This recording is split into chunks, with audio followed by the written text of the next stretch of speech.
Errors in the Bible, Episode 4.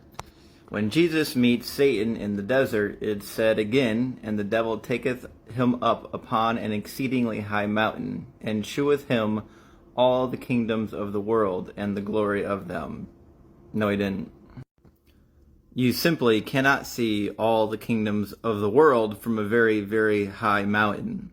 The ancient conception of the world was much smaller than it is today, which of course is why only a fraction of the existing nations of the world are ever mentioned in the Bible.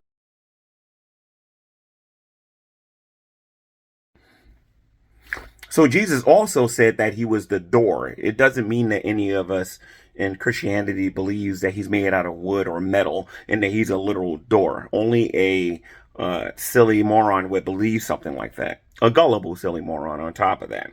But the point is that the Bible uses hyperbole, it uses symbolism, it uses imagery, it uses apocalyptic language. It uses a lot of different things when it goes about explaining things or explaining what's going to happen in the future or something that is shown to somebody.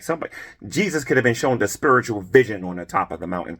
It could have been hyperbole or an exaggerated statement or whatever about him looking at the entire world. The point is that deconstruction zone claims he has 2 degrees and he doesn't understand this, because I know for a fact in seminary they explain these things, that, for example, that the Bible is not written in English, that is written in Hebrew and is written in Greek.